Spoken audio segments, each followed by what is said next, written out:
ಸಿದ್ದು ಕನಗರ್ಗಿ ಕರ್ನಾಟಕ ರಾಷ್ಟ್ರ ಸಮಿತಿ ಪಕ್ಷದ ಬೆಳಗಾವಿ ಜಿಲ್ಲಾಧ್ಯಕ್ಷ. ನನ್ನ ಜೊತೆ ಸುನಿಲ್ ಮುಪ್ಪಯ್ಯನವರು ಸಹ ಅದಾರ. ಹಾಗೆ ಬೆಳವಡಿ ಗ್ರಾಮದ ಸುಭಾಣಿಯವರು ಅದಾರ. ಹಾಗೆ ಬೆಳವಡಿ ಗ್ರಾಮದ ಇನ್ನೂ ಒಂದಿಷ್ಟು ಸದಸ್ಯರು ಸಹ ಅದಾರ. ಇಲ್ಲಿ ಬಂದಿರುವಂತಹ ವಿಷಯ ಅಷ್ಟೇ, ಇದು ಬೆಳಗಾವಿ ಜಿಲ್ಲೆ ಬೈಲಹೊಂಗಲ ತಾಲೂಕು ಮತ್ತು ಬೆಳವಡಿ ಸಮುದಾಯ ಆರೋಗ್ಯ ಕೇಂದ್ರ. ಈ ಆರೋಗ್ಯ ಕೇಂದ್ರದೊಳಗೆ ಒಂದಿಷ್ಟು ನೌಕರರ ಸಮಸ್ಯೆಗಳು ಹೆಂಗಾಗೈತಪ್ಪ ಅಂದ್ರೆ ಗೊಂದಲದ ಕೂಡ. ನಾವು ಈಗಾಗಲೇ ಮೊನ್ನೆ ರಾಜ್ಯ ಸರ್ಕಾರದ ಪ್ರಿನ್ಸಿಪಾಲ್ ಸೆಕ್ರೆಟರಿ ಬಂದಾಗೂ ಸಹ ನಾನು ಬೈಲಹೊಂಗಲ ಆಸ್ಪತ್ರೆ ಒಳಗೆ ಭೇಟಿಯಾಗಿ ಪ್ರಿನ್ಸಿಪಾಲ್ ಸೆಕ್ರೆಟರಿ ಅವ್ರಿಗೂ ನಾನು ಮನವಿ ಮಾಡಿದ್ದೆನು. ಮನವಿ ಮಾಡಿದ್ದು ಅವ್ರಿಗೂ ಮನವಿ ಮಾಡಿದ್ದು, DHO ಅವ್ರಿಗೂ ಮನವಿ ಮಾಡಿದ್ದೆವು ಮತ್ತು ಬೈಲಹೊಂಗಲ ತಾಲೂಕಾ ಅಧಿಕಾರಿ ಆದಂಥ DHO ಸಿದ್ದಣ್ಣವರವ್ರಿಗೂ ಸಹ ನಾನು ಕರ್ನಾಟಕ ರಾಷ್ಟ್ರ ಸಮಿತಿ ಪಕ್ಷದಿಂದ ಈಗಾಗಲೇ ಸಾಕಷ್ಟು ಬಾರಿ ಅವರಿಗೆ ಫೋನ್ ಮೂಲಕ ತಿಳಿಸಿದೆನು. ಈ ವಿಷಯನ ಯಾಕೆ ಹೇಳತ್ತನಂದ್ರೆ ಪದೇ ಪದೇ ನಿಮಗೆ ಮತ್ತೊಮ್ಮೆ ಮನವರಿಕೆ ಆಗಲಿ ಅನ್ನುವಂಥ ಒಂದು ಹಿತದೃಷ್ಟಿಯಿಂದ ಹೇಳತ್ತನು. ಮುಂದಿನ ದಿನಮಾನದೊಳಗೆ ಹೆಂಗಾಕೈತೆ ಅಂದ್ರೆ ಆ ಶಬ್ದನ ನಮಗೆ ಹೇಳಲಿಕ್ಕೆ ನಾಚಿಕೆ ಬರ್ತೈತೆ. ನೀವು ಇರೋದನ್ನ ಸಾರ್ವಜನಿಕರ ಸೇವೆ ಮಾಡಾಕ ಸಾಕಷ್ಟನ್ನು ಲೂಟಿ ಮಾಡ್ತಾರೆ. ಇಲ್ಲಿ ಸಾರ್ವಜನಿಕರಿಗೆ ಸಿಗಬೇಕಾದಂಥ ಸೌಕರ್ಯಗಳು ಸಿಗಾಗ್ತಾ ಇರಲಿಲ್ಲ. ಆಮೇಲೆ ನಾನು ಈಗಾಗಲೇ ನೋಡಿದೆ, ಏನು ಮಾತ್ರೆಗಳನ್ನು ಕೊಡ್ತಾರ, ಆ ಮಾತ್ರೆ ಒಳಗೆ ಲಿಸ್ಟ್ ಹೆಚ್ಚಿರ್ತಾರ, ಅಲ್ಲಿ ಸಾರ್ವಜನಿಕರಿಗೆ ಆ ಮಾತ್ರೆ ಸಿಕ್ಕಿಲ್ಲ. ಅಂದ್ರೆ ನೀವು ಏನು ರಾಜ್ಯ ಸರ್ಕಾರ ಇರುವಂಥ ಮುಖ್ಯ ವೈದ್ಯಾಧಿಕಾರಿಗನ ಈ ಪವರನ್ನು ಕೊಟ್ಟಿದ್ದಾರೆ, ನೀವು ಯಾವ ಮಾತ್ರೆ ಇಲ್ಲ ಆ ಮಾತ್ರೆಯನ್ನು ಖರೀದಿ ಮಾಡ್ರಿ ಅಂತೇಳಿ. ಆದರೆ ಇಲ್ಲಿ ಸ್ಥಳೀಯವಾಗಿರುವಂಥ ವೈದ್ಯಾಧಿಕಾರಿಗಳನ್ನ ಆ ಕೆಲಸ ಮಾಡಂಗಿಲ್ಲ ಅಂತಂದ್ರೆ ಇದ್ರ ಉದ್ದೇಶ ಏನಂತಂದ್ರೆ ಸಾರ್ವಜನಿಕರಿಗೆ ಸಿಗಬೇಕಾದಂಥ ಮಾತ್ರೆಗಳನ್ನು ಕೊಡಂಗಿಲ್ಲ, ಅದನ್ನು ಖರ್ಚು ಹಾಕಿ ಇವರು ಲೂಟಿ ಮಾಡ್ತಾರೆ ಅನ್ನೋದು ನಮಗೆ ನೇರವಾದ ಆಪಾದನೆ. ಅದಕ್ಕೆ ಸಂಬಂಧಪಟ್ಟಂಥ DHO ಅವರು ಸಿದ್ದಣ್ಣವರವರು ನಿಮಗೇನಾದರೂ ಒಂದೀಟ ಮಾನವೀಯತೆ ಅನ್ನೋದಿದ್ರೆ ಸಾರ್ವಜನಿಕರ ಕಟ್ಟುವಂಥ ತೆರಿಗೆ ಒಳಗೆ ಸಾಕಷ್ಟು ಸಕಲ ಸೌಕರ್ಯಗಳನ್ನು ತಗೋತಾರೆ.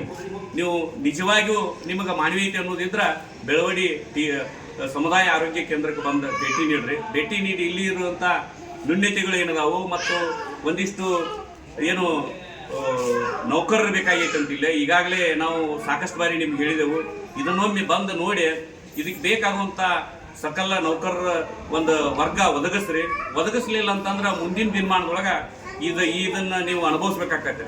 ಮತ್ತು ಮೇಲಾಗೆ ಸಂಬಂಧಪಟ್ಟಂಥ ಮಾನ್ಯ ಶಾಸಕರು ನಿಮಗೇನಾದರೂ ಒಂದೀಟ ಜನರ ಮೇಲೆ ಕಿಂಚಿತ್ತು ಕಾಳಜಿ ಅನ್ನೋದು ಇದ್ರೆ ಬೆಳವಡಿಯು ಸಾಕಷ್ಟು ಮತಗಳನ್ನ ನೀವು ಪಡೆದು ಶಾಸಕರಾಗಿದ್ದಾರೆ. ನಿಮಗೆ ಸರ್ಕಾರ ಸಾಕಷ್ಟು ಸವಲತ್ತನ್ನು ಕೊಡ್ತೈತೆ. ನಿಮ್ಮ ವಿದೇಶದಾಗ ಹೋಗಿ ನಿಮ್ಮ ಮಕ್ಕಳಿಗೂ ನಿಮಗೂ ಏನು ಬೇಕಾಗುವಂಥ ಸರ್ಕಾರದಿಂದ ಹಣವನ್ನು ಪಡ್ಕೊಂಡ ನೀವು ವಿದೇಶಕ್ಕೆ ಹೋಗಿ ತೋರಿಸ್ಕೋತಾರೆ. ನಿಮಗೆ ವಿದೇಶಕ್ಕೆ ಹೋಗಿ ತೋರಿಸುವಾಗ ದುಡ್ಡು ಎಲ್ಲಿಂದ ಬರ್ತದಪ್ಪ ಅಂದ್ರೆ ಈ ಬಡಪಾಯಿಗಳು, ಈ ನಮ್ಮ ಸಾರ್ವಜನಿಕರು ಕಟ್ಟಿದ ತೆರಿಗೆ ಒಳಗರ ನೀವು ಹೋಗಿ ವಿದೇಶಕ್ಕೆ ನಿಮ್ಮ ಮಕ್ಕಳಿಗೆ ನಿಮಗೆ ಹೋಗಿ ನೀವು ಇದನ್ನ ಚಿಕಿತ್ಸೆಯನ್ನು ಪಡ್ಕೋತಾರೆ. ಈ ಸಾರ್ವಜನಿಕರ ದುಡ್ಡನ್ನು ಏನು ಪಡ್ಕೋತಾರೆ, ಆದ್ರೆ ಸಾರ್ವಜನಿಕರಿಗೆ ಒಳ್ಳೆಯ ಸೇವೆ ಸಿಗಲಿಲ್ಲ ಅಂದ್ರೆ ನೀವು ಇರುವುದಾರೆ ಅದಕ್ಕಂತ. ದಯವಿಟ್ಟು ನಾವು ಮಾನ್ಯ ಸ್ಥಳೀಯ ಶಾಸಕರಾದಂಥ ಮಾತೇಶ್ ಕೌಜಲ್ಗಿ ಅವ್ರಿಗೂ ಕರ್ನಾಟಕ ರಾಷ್ಟ್ರ ಸಮಿತಿ ಪಕ್ಷದಿಂದ ಮತ್ತೊಮ್ಮೆ ಮನವಿ ಮಾಡ್ತೇನೆ. ತಾವು ಬೆಳವಡಿ ಜನರ ಋಣ ತೀರಿಸೋದಾದ್ರೆ ಬೆಳವಡಿ ಸಮುದಾಯ ಕೇಂದ್ರಕ್ಕೆ ಬಂದು ಭೇಟಿ ನೀಡಿಕಾರ ಇಲ್ಲಿ ಇರುವಂಥ ಸಮಸ್ಯೆಗಳನ್ನು ನೀವು ಪರಿಹಾರ ಮಾಡ್ರಿ. ಇಲ್ಲ ಅಂದ್ರೆ ಮುಂದಿನ ದಿನಮಾನದೊಳಗೆ ಈ ಬೆಳವಡಿ ಗ್ರಾಮಸ್ಥರು ಮತ್ತು KRS ಪಕ್ಷದ ಸದಸ್ಯರು ಸೇರಿ ತಮ್ಮ ಮನೆಗಿನ ಮುತ್ತಿಗೆ ಹಾಕುವಂಥ ಕೆಲಸ ಮಾಡೋದಾಕೈತಿ. ದಯವಿಟ್ಟು ತಾವು ಸಮಯ ನೀಡಿ ಆದಷ್ಟು ಬೇಗನೆ ಇಲ್ಲಿ ಇರುವಂಥ ಸರ್ಕಾರಿ ಏನು ಇದಕ್ಕೆ ಆಸ್ಪತ್ರೆಗೆ ಒಂದಿಷ್ಟು ನೌಕರನ್ನ ಒದಗಿಸ್ರಿ ಅಂತೇಳಿ ಈ ಮೂಲಕ ತಮ್ಮಲ್ಲಿ ಮನವಿ ಮಾಡಿಕೊಡ್ತೀವಿ. Thank you sir. ನಾವು ಈ ಮೂಲಕ ಹೇಳೋದೇನಂದ್ರೆ ಈ ಬೆಳವಡಿಯ ಒಂದು CSC ಸೆಂಟರ್ ಅಂದ್ರೆ ಸಮುದಾಯ ಕೇಂದ್ರದಲ್ಲಿ ಇವತ್ತು ಬಹಳ ಇದು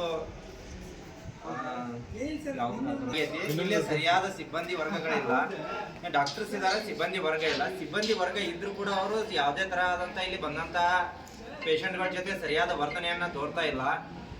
ಹಾಗೂ ಆಮೇಲೆ ಇಲ್ಲಿ ಟೆಕ್ನಾಲಜಿಸ್ಟ್ ಕೊರತೆ ಐತಿ, ಆಮೇಲೆ ಫಾರ್ಮಾಸಿಸ್ಟ್ ಕೊರತೆ ಐತಿ.